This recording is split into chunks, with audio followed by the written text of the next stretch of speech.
Hello, everyone, and welcome to the Circle of the World podcast, where we discuss Joe Abercrombie's first law series. I am one of your hosts, Lord Chamberlain Jeffrey, and here are my co-hosts, Archlector George, and Harrison, the Adeptus Historical.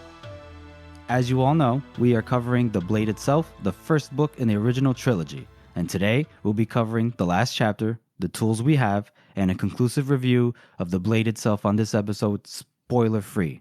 So, let's get started. Want to thank everybody for tuning in and joining us on this little journey. As Harrison just mentioned a few moments ago, we are finishing The Blade itself today. Yay! Woo! Woo, woo. That's nice. Gentlemen, we should be proud for seeing this passion project through, this little hobby of ours. How long have we been doing it now? We started June 10th, we dropped.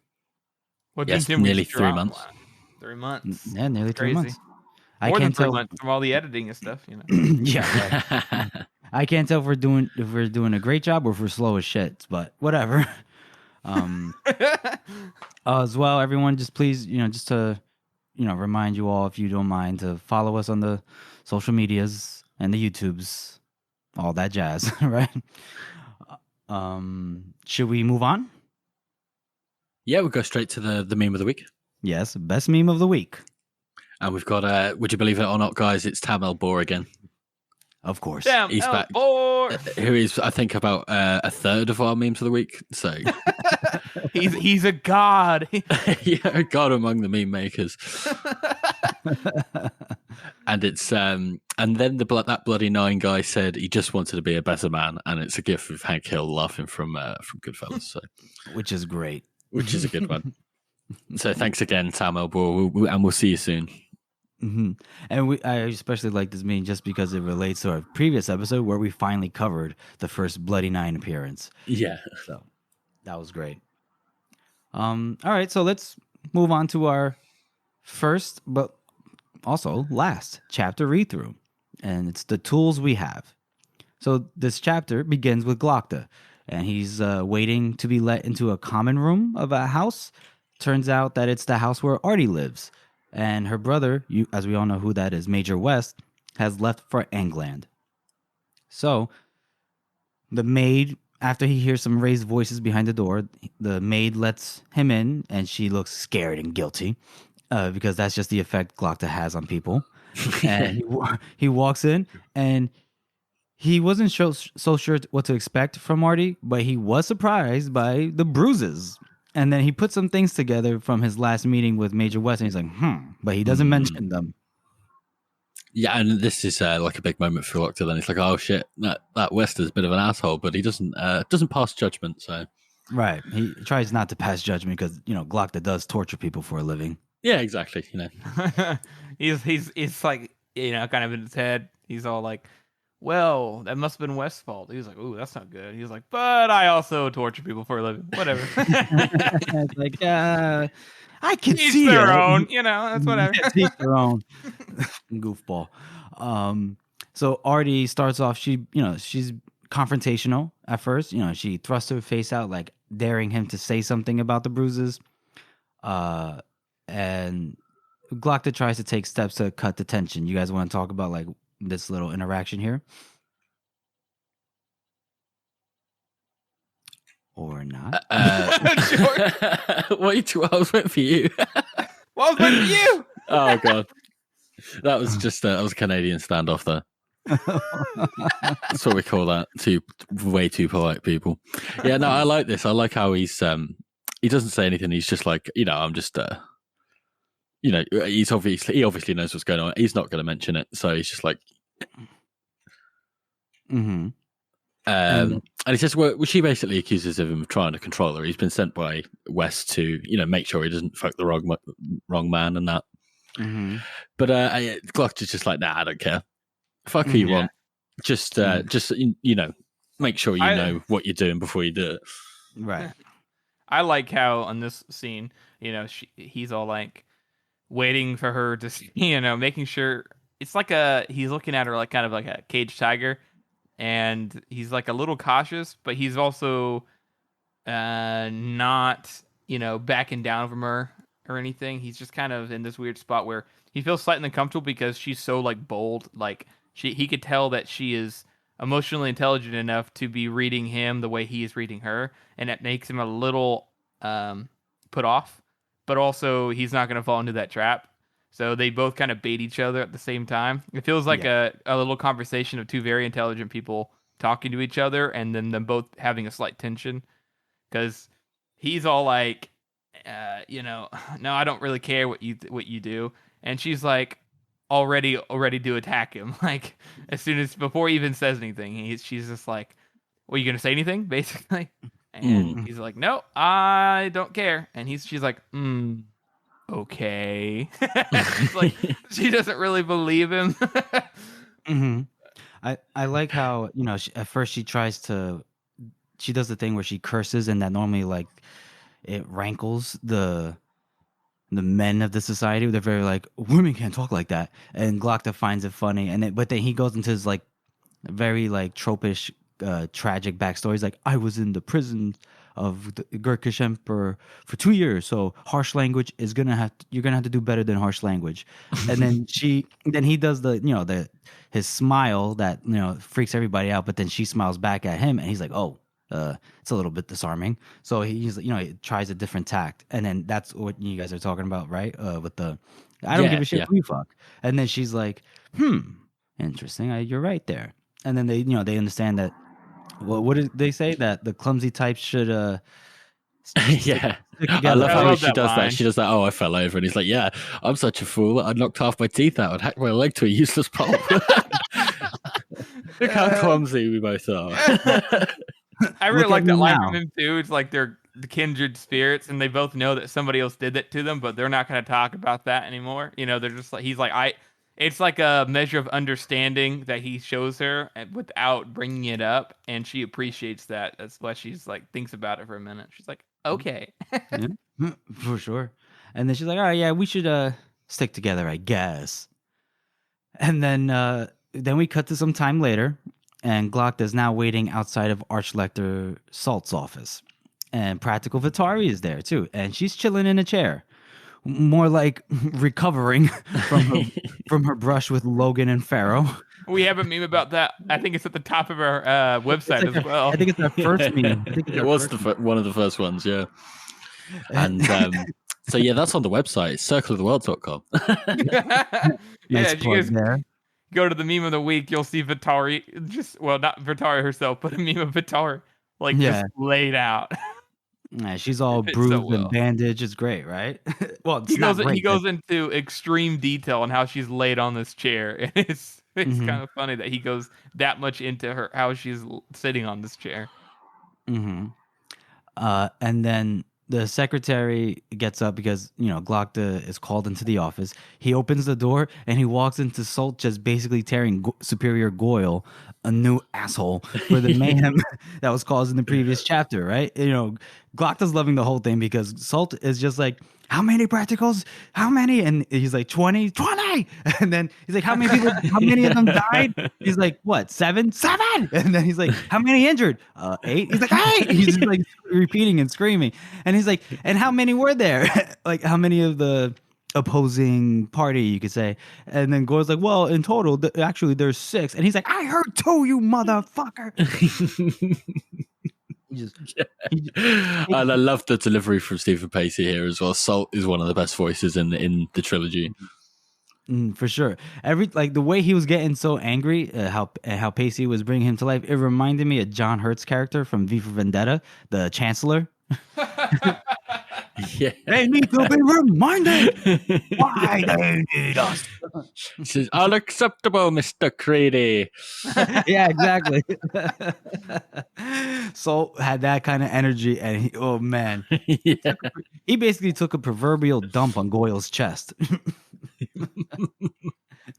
you guys want to talk about Salt's little dressing down of Goyle here?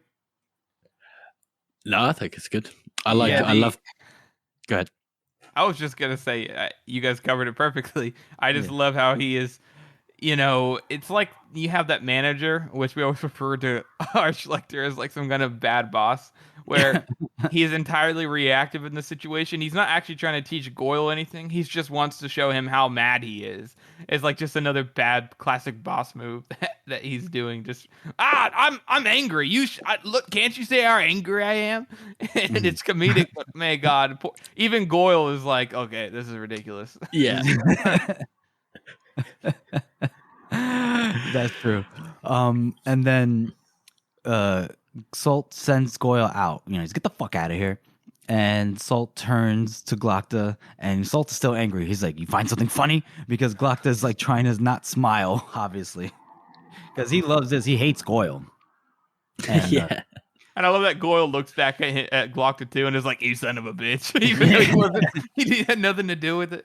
Yeah, he's just like, "I hate that you didn't fuck up like I just fucked up."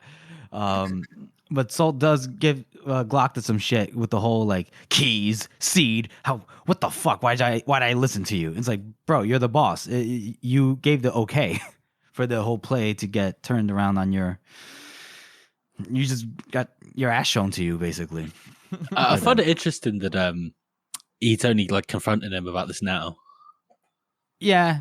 I mean, because I guess so much happened. Yeah, because they after that they went into the house of the Maker, and then he came back, and he's been doing some other stuff, and now he's bringing it up. Yeah, you're right. You would have thought like Salt would have called him to his office and been like, "What the fuck, bro?" But whatever, little time lapse, I guess there. Yeah, and it's interesting that he does like a full 180 here as well. He's like, all you can do is apologize. Like, I had high hopes for you. Oh yeah, by the way, I'm giving you a promotion. Yeah, I'm giving you a promotion because here, yeah, you're right. Because Salt just drops a bomb on him. He's like, "All right, so the Gurkish are moving on Dagoska. The superior that was there has disappeared, and so guess who's gonna replace him and keep the Dagoska out of the hands of the Gurkish?" Glokta's like, me?" And he's like, "Duh." And Glokta's so dumbfounded by this that he's repeating what Salt says to him. And at one point, Salt was like, "Is there a fucking echo in here?" Yeah, I thought that was great. Yeah, again, it's just like bad boss behavior. Like he doesn't even care. His feelings and his work are combined into one. So he's just like, I'm so angry, but also I have a job for you. But God, you need to know how angry I actually am. It's like it's just so petty, bro. It's so. Gotta love it. He's tasked with keeping Dagoska out of the hands of the Gurkish, and he's also tasked with rooting out any traitors and conspiracies, because obviously a superior just doesn't go disappear. It doesn't disappear out of nowhere. And he's given him a piece of parchment that was signed by all the people in the closed council. Glokta will have full powers while he's in Dagoska, so there should be no red tape. Like, apparently Glokta will be like the de facto guy, right? Yeah. Mm-hmm. And then Salt also says, "I'm gonna send you some more practicals because I know you only have 2, and you're gonna get Vitari too." And Glokta's like, "Oh, what the fuck? No!" But Salt's like, "What? You're worried because she worked for Goyle? Well, before Goyle, she worked for me. So shut up." And then, and I actually think this is one of the only examples of a mistake in the audiobook. Because he says Sapano. Yeah, he says Sapano instead of Sapani, and it's a bit. It's like, also like that in the book too. It is like that in the book. It's a bit strange. I was like, typo. How'd that get past the editor? Way to go! Rules. We got you, Joe. Gotcha, bitch. No, I'm kidding.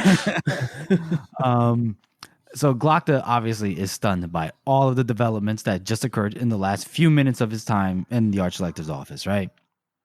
He gets out because he's got to catch that boat now. And then Vitari's like, "So yeah, you heard the news?" And he's like, "Yeah, I guess you're with me now." And she's like, "Yeah, could you help me up?" I like where he helps her up, and then he notices she is having way more trouble walking than he is, so he like speeds up on purpose, even though it hurts him a little bit. He's so spiteful. Yeah. I like right here too. Whenever this is only like an audiobook thing, but I wonder if people. This always gets me. As soon as they show Vitari, it's like, oh, she's got a pretty distinct accent compared to a lot of the other Union people, right? Oh, for sure. And then Glock's just like, oh, there is a little bit of the free cities or whatever. Like a little whiff, right? Yeah. Even though she's like the cripple. And I just love that little aspect. She's like me when I try to do a British accent. Yeah. Yeah, it's like I feel like Pacey, it was like, oh yeah, they were talking like, yeah, give her an accent, and then there's a little bit of a miscommunication there. She's supposed to have a little bit of a noticeable accent, and instead she's got like this heavy, thick, like I am practical Vitati.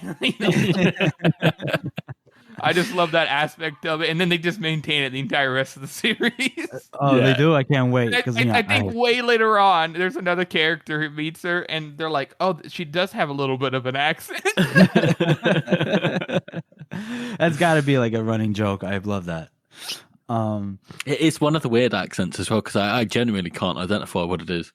Yeah, it's extremely unique, and anytime she talks in the audiobooks, you know exactly who it is. But it's one thing that really reminds me of is some of the. I don't know if you guys have seen The Expanse. No, yes. But some of the way some of the Belters talk in that is very reminiscent of that accent. Belta Lada. Exactly, yeah. So it's like this weird, like Spanish Portuguese mix, but it's like very unique. It's very weird. Buddy, I'm Portuguese. That's not Portuguese. I think the word is like Basque. Oh, Basque. Okay. Yeah. That's like that southern region or is it the northern region of Spain? It's something like that. Yeah, so, okay. But it was interesting because I was looking up, trying to find like clips of people who are Basque speaking English, and there aren't any. Yeah, they're like, what? They don't even speak Spanish. Yeah. Joe's like, hey, just give Atari a Basque accent. He's like, okay. He's like, what the fuck's that? He's like, just wing it, bro. Make sure it's just a little bit of an accent. It's a super thick accent. Oh well. And I do like how the chapter ends. It ends with, I believe, how the book starts. Or no, not the book starts, but Glocta's first chapter starts. Which is, why do I do this? Yeah, I think that's, if I'm not mistaken. Yeah, absolutely. So it also fits very thematically with our first episode. Why do we do this? Also fits very thematically with Joe. Like why is he writing this book series? Yeah. He doesn't even know half the time. All right. So what do you guys want to rate that chapter? Unless you have other notes about it. I reckon I want to give this one a 5 out of 9, almost perfectly average score for the last chapter in the book. I mean, it's fairly short. We get some really good character work between Glocta and Ardy, and then Goyle and Arch, like to Salt's relationship, and that weird abusive situation that they're all in. But yeah, it's fairly short, and it does just set up like Glocta's story for the next book. So yeah, 5. Okay, Harrison. I'm also going to go right in the middle at a 4 and a knuckle. That's my score. I like that. Because, like, exactly the same reasons you said, George. It's pretty average. There's a little bit of good character work for Ardy and Glocta and their interaction. And then I do like his little outro monologue, kind of reminding the reader, yeah, he's changed a little bit, but he's still a cunt, And... it's entertaining on read-throughs, just because you're, instead of paying attention to the dialogue, what's happening, you're actually just entertained by how Salt talks and the little stuff with Vatari. But overall, it's like you said, it's an average short. It's not a really grand ending to a book, so it's just kind of like, okay, well, that's it. Yeah, like you guys said, average. It's short. Dialogue, the very brief dialogue between Ardy and Glocta is nice, but it's very brief. And like you said, his internal monologue, I like the detail that Glocta goes into in analyzing how hurt Vatari is. He's like, wow, bruises all over this. Wow. But other than that, but I think Joe wanted to reserve grand endings for like endings of the series, or kind of, like the trilogies maybe. I'm not sure. But, like it's the beginning of this trilogy, so it's an average ending. It's just enough to keep us in like a little bit like, ooh, what's gonna happen to Guscut now? That's about it. So yeah, 4 and a knuckle out of 9 for little old Jeffrey. And now for our character spot of the week, we are going with Superior Goyle. Because Yay. Goyle, The little sneering Goyle. worm. yeah, Goyle is like, he's like, I love how Glocta is in a situation where he's got a bad boss and a terrible superior, literally, because the Superior Goyle, we get a little humanizing moment where he also is getting roasted by Solt. It's not Solt's little favorite pet. He also is just another employee. But instead of Goyle being like, "Oh damn it, I hate Solt," he looks back at Glockton and is like, "You little cunt," even though Glock had nothing to do with it at all. He's got to displace his anger at somewhere, and he sees Glocta and he's like, "Oh, that's right, I hate this fucker." Yeah. I love seeing Goyle be like dressed down like this. It's fantastic. It's because obviously he's. Go ahead. No, I was gonna go ahead. Continue. It's like when we first. I think we've only seen him once, and one other time, like when he's first introduced. And obviously he's so menacing and like creepy, and then it's just the next time you see him, he's just being screamed at by his boss. He's like, "Oh, I'm sorry, I'd like to." yeah, that's so funny. I remember when we first met him, he was so over the top. He's like, "My travels, my exotic practicals," and then dogs, and then over here, he's getting the shit, just torn out of his soul. But funny enough, we kind of can relate because we've all been there, haven't we? We've all been yelled at by a boss unnecessarily, like dramatically so. Mm-hmm. But then again, he did fuck up on a huge level. I mean, 7 of his employees die. His director, 7, 8 are in the hospital or in hospice, and the rest are either like hiding or they're probably just reported missing and haven't been confirmed dead. You know what I mean? So he fucked up on a big scale, and he's getting his just desserts here. And he just lost his last exotic practical. Yeah. He's not interesting anymore. He's not interesting. Now he has to make do with commoners. Yeah. I kind of feel like Archlector Solt is trying to like play these two off each other. If they're divided and they're fighting each other, then they're not going to be a threat to him. But Glocta just doesn't give a shit about Goyle. No. He doesn't like him, but he also isn't like out to get him, unlike Goyle is. Right. Yeah. Doesn't want to waste his time or his energy on a fuckhead who talks about how much he's traveled abroad and the cultures he's learned and brought back with him. Those pretentious assholes. Yeah. He's like the frat guy who went to college and like got his mom to pay for his startup company. And now he thinks he's hot shit. Yeah. Goyle is like that too. He's an amalgamation of all that. Mm-hmm. Exactly. That's exactly what I mean. Love it. I love it. So that's our character spot for this episode. Superior fuckhead Goyle. Love it. I'm sorry, I just like to have so good, George. I cannot but apologize.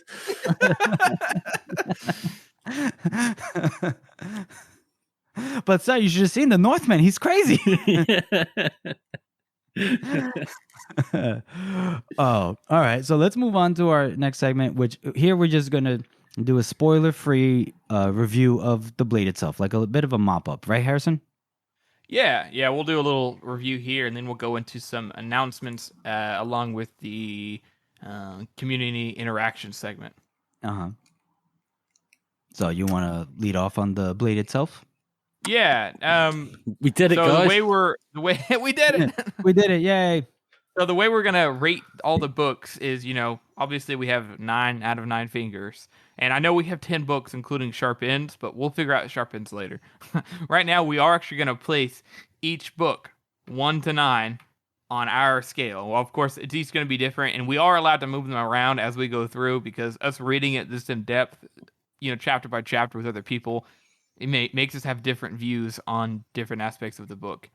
So for me, I'm going to do something blasphemous, and I'm going to place this book at 1 of 9. Oh, Christ. Listen, it's an amazing book, but somebody has to go there, okay? One of the books has to go there, period. Oh, I know which book I'm Get putting off number my 1. back. And sharp ends will probably go down there, not because I don't like sharp ends, but because it's not as good as the others. Barely. Wow. And I think that really does go to show like how passionate we are about this book, that we would spend, nearly 2.5 months reviewing the worst book in the series because we can't skip it, you know? Yeah. And the fact that it's the worst book, but it's still one of the best books that we've ever read is amazing. I mean, personally, I will put the raid itself at number 2 because I do think there is one that is slightly worse than this one. But you think you're better than me? Well, I'm better than both of you. I'm putting it at 3. 3. I have 2 that I'm not the biggest fans of. Well, you know what? Like you surprised me earlier when you were like, we can move it around. So I'm holding on to Blade itself possibly being moved around, but it's the third. Wait, we're doing it by like the third finger is the third worst, right? Yeah. Yeah. Okay. Yep. Third. 3 fingers. Okay. Third. Okay. How do you that's fair, Jeff, I suppose. And where would you guys how do you guys feel about the book overall? You know, first time reading through, second time reading through, if it was just the Blade itself, right? Not knowing everything that comes after, and then later on knowing everything that comes after. How do you feel about the book overall? Like if you were picking it up first time or the second time, you know, just this book alone, how would you feel? George, you want to go first? Sure. Yeah, I think it's an interesting one because it's clear that Joe is really finding his voice at this point. Like this is his first book. He spent, you know, a little bit about the history in the background. He spent nearly 10 years writing this trilogy back in the, you know, the 90s, early 2000s. And I think you can really see like the care that's put into setting up things later on. But the book on its own is, you know, it's good, it's well written, there's loads of funny bits, there's loads of really good action-packed bits. Just reading it on its own for the first time, I think it is a solid book. It's a solid start to the series. Yeah, for me, reading it the first time, it's good. Like it's good that it sucked me into like the realm of the First Law. And so I was just like, you know, the main thing that stuck out was that I basically loved all the characters. And that's obviously a testament to Joe's, probably his greatest strength is the characterization. I did notice like clunky bits of dialogue here and there, but not enough to that it took me out of the book. And then on my rereads, my multiple rereads, I could see like, okay, this is where I can see that like this is Joe's first book, his debut novel, and yet it shows, but it's still good enough to pull people into this world. And made me excited for, the next book in the series, which was Before They're Hanged. What about you, Harrison? What do you think about it overall? Yeah, the first time I read it, just like Jeff said, it pulled me in. The characters really got me going. I did want more out of the first book, not because I was like, there needs to be more, but because I understood the setup. But let's be honest, the entire first book is just a setup book, and it's written great. You can tell that when you compare it to his later books, his writing only gets better, his pacing only gets better. And this is one of the only books that you can probably cut some stuff out, whereas the other books you don't want to cut anything out. And so in terms of writing, it's not as good, and in terms of plot, it's not as good. But this introduction to the characters, and despite it not having like any plot, and which unfortunately drives a lot of people away after they read this first book, but if they stick to it, they see that it all pays off, all of it. And rereading it feels about the same, because you notice more of the writing. Since the writing gets better as you go on, you're like, okay, this isn't as good, he should probably cut that part out. You get more critical of it naturally, but you notice that you're still engaged because he did also set up a lot of stuff, a lot of characters, a lot of foreshadowing. So for me, it's always been my quote-unquote least favorite, but it hasn't gone up or down on read-throughs for me, because it's so good that it compensates for its flaws, even though, in my opinion, it's the weakest book in it that he has. Okay, yeah, that makes sense. That's well said. Well said. As always, Harrison, well said. Thanks, like it. George. One more quick question: how did you feel on a reread of it? I think it definitely goes up in estimation the second time you read it, especially and this isn't going into spoilers, but the first time you finish the last argument of Kings, I went straight back to the first book for the read through, and I'm like, oh god, yeah, I can see where this is all, how this all worked, how this all fits together, and it's 100% better on a read through. Nice, yeah, it's good. I like that, George. Look at that. All right, well, that's our spoiler-free review of the Blade itself, I guess we could say. Let's move on to our community interaction segment. I'm not too pleased so far. Go ahead, Harris. This is a travesty. So, we did round 1 for favorite non-POV characters. We already knew Artie was gonna win, and it was fun to see Frost and Severod battle back and forth for second place. But I decided, polls are fun whenever there's people have a hard time picking because it creates discord and conflict. And so I decided to go ahead and start doing kind of a themed as well. So this one is the Northmen. Not all of them, but this is the majority of them that are non-POV characters. So we put up Red Three Trees, Harding Grim, Tol Daru, Black Dow, Wonderful, and Weirin of Bly. So I put this up, and thank you for everybody who participated. It's still up technically right now, but there's about 405 votes. And how many hours are left in the poll? 18 hours at this time. And so we're petitioning you to go and vote for Black Dow. Yeah, right do it right now. Except for the fact that this episode comes out next week, and the poll won't be up by the time it comes out. No. So we all agree that personally we think Black Dow is our favorite non-POV character out of these people because he's so nuanced. He has so much character coming out of him, especially later on in the Heroes. That even just and you reread the series and you realize that he's such a complex motherfucker and he's got a lot going on in his head. But for some reason. Thank you, everybody, for participating. But Weirin of Bly got 150 votes. Wonderful got 26 votes. Black Dow got 127. He got... What? He got 23 votes less than Weirin of Bly? Weirin of Bly is in a book and a half. He's in one chapter of Sharp Ends, and he's inside the Heroes for only, what? He's got, a few chapters all around? Right, yeah. I mean, I get it. He's fucking charming, but guys... This is what I mean, right? Black Dow is a lot more of a complex, like you said, character, and he's a lot more nuanced and he's a lot more interesting. And in my opinion, Word of Bly is just a one-note joke. Yeah, he's an idiot. He's an idiot. He has this prophecy. He says the prophecy to everyone who can everyone who will talk to him, and then he just dies.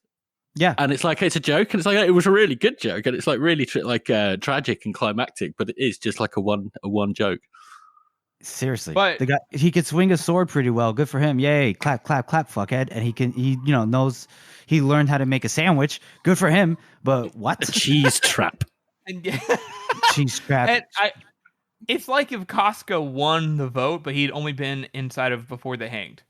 It's he's charming and fun, but there's not as much character there. There's a little bit of there's a little bit there, of course, in all of Joe's characters, but I'm just compared to Black Dow, it's what? But I guess it just goes to show that there are characters who are absolutely iconic, and Weirin of Bly is a quote unquote iconic. It was a TV show. Hopefully one day, Weirin of Bly would be way over the top popular just because of how his character is written, and so props to Joe for that. But people are idiots. No. No, I'm saying it. I don't give a fuck. I don't give a fuck. I just had a rough week, and I come to this shit. Fuck this. Fuck this. Black Dow is the perfect. No, that's a spoiler. You sons of bitches. It's a spoiler. You sons and daughters. Oh, we're in the spoiler section. Black Dow is the perfect foil for Logan, and the guy. He's funny. He's dark. He's badass. He's scared and sad deep down inside. It's a whole range of emotion. He unites the North. I mean, unnecessary. Obviously he betrayed Logan, but what the? He doesn't even take the title of king. He could have. Instead, he chose protector of the North because he didn't want there to be a king. Because he didn't like the idea. Exactly. It wasn't about him. It was never about Black Dow, you guys. Exactly. Black Dow never cared about himself. He did everything for everyone else. He killed for everybody else. He was a terrible person for everybody else. Exactly, and people choose a fuckhead named Cracknut. I'm tired of you fucking idiots, dumbasses. I hope every one of you that voted for Weird of Bly are listening. Jeff, and hear this. No, I don't give a flying fuck. These idiots. Oh, it's my choice. It's my opinion. Fuck your subjective opinion. Objectively, Blacked Out is better. Morons, fucking morons. Good Lord. Anyways, we love all of our fans. About a fictional character. I don't even understand this. Anyways, we actually really appreciate everybody for participating. Oh no, sorry, there's one more aspect here. I wonder who believes that. Harding, Graham, and Three Trees also were back to back. I wasn't sure who was going to win there for third place. I also thought Wonderful had a really good chance of winning because Wonderful is pretty interesting. You think she's a certain way the entire time in the Heroes, and then you turn out she's kind of just like another North person who's out for herself, and it's kind of a good little twist for her character. But as she gets older, she seems to have a lot more like I guess care. I don't know.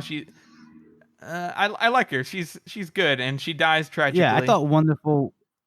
Yeah, I thought Wonderful would have done better in the poll. I thought Harding Grimm would have done a little bit better.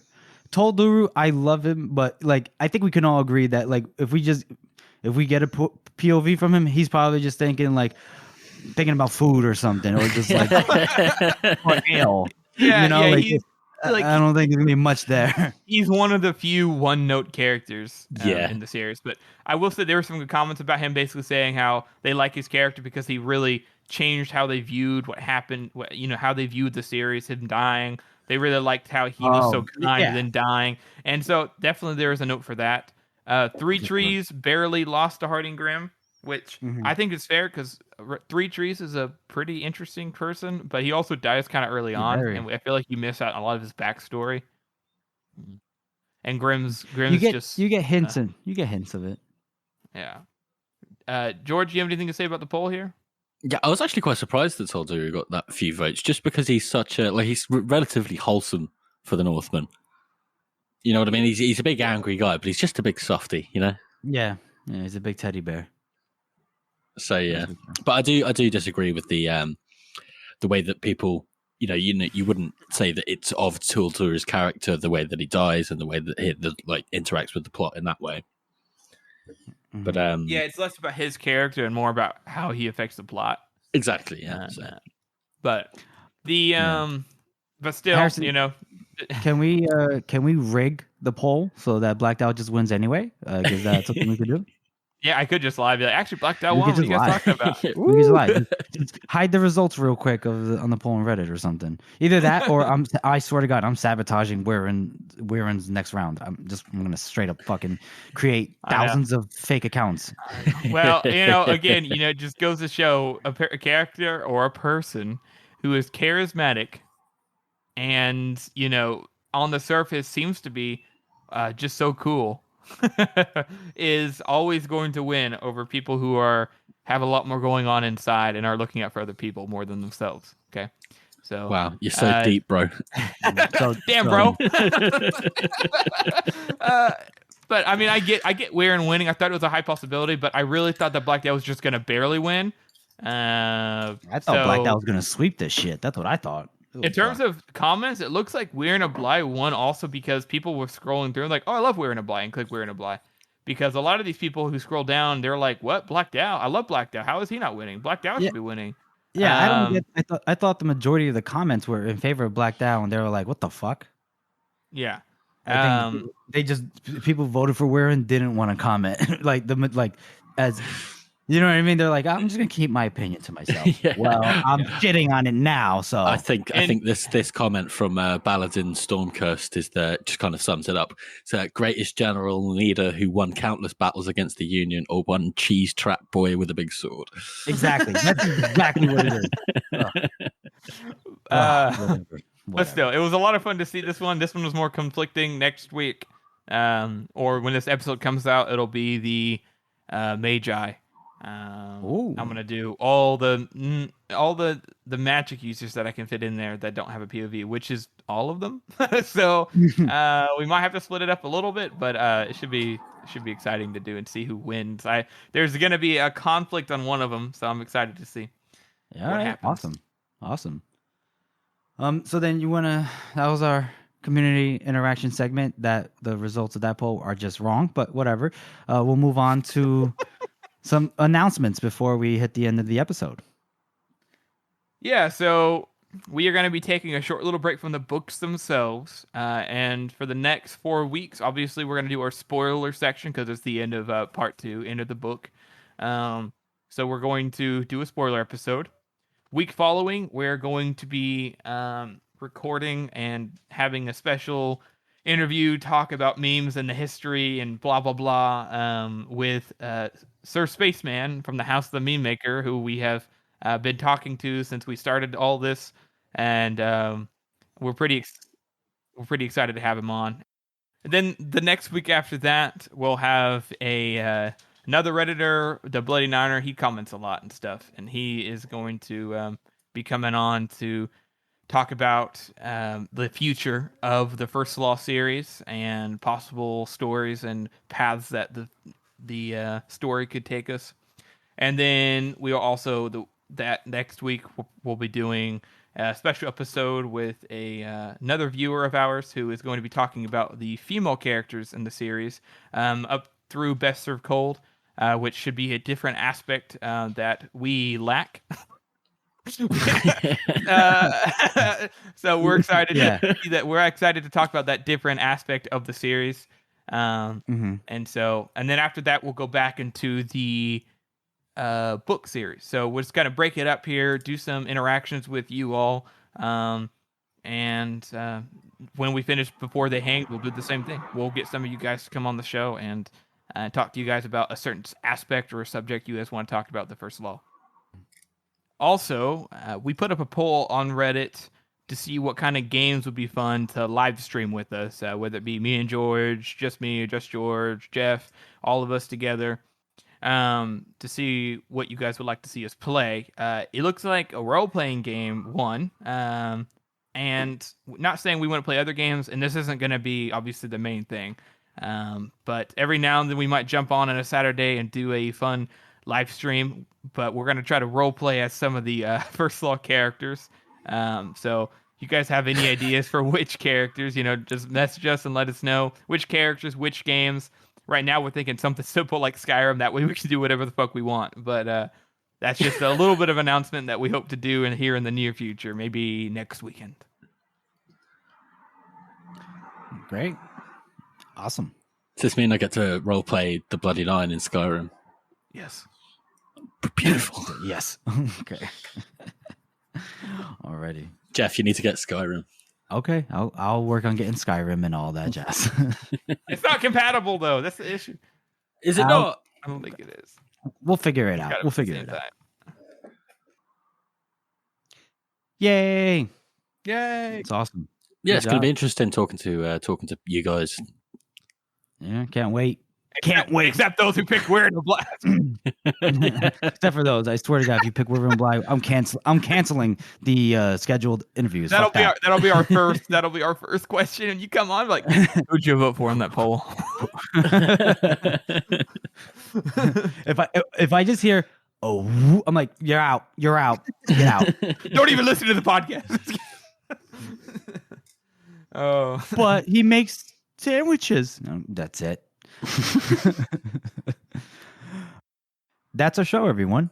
We want to thank you all for listening and supporting this podcast. As you all know, this is a passion project for the three of us, and your support does mean a lot to us. Join us next week as we do another special spoiler episode. And make sure you follow us on social media. We're on Instagram, Twitter, Reddit, as you know, and we've got a website. It's circleoftheworld.com. And if you haven't already, please subscribe to our podcast on Apple Podcasts, Spotify, Google Podcasts, or any podcast app that you use to listen to podcasts on. And please rate and review this podcast as it helps to spread our reach. Thank you all again for listening.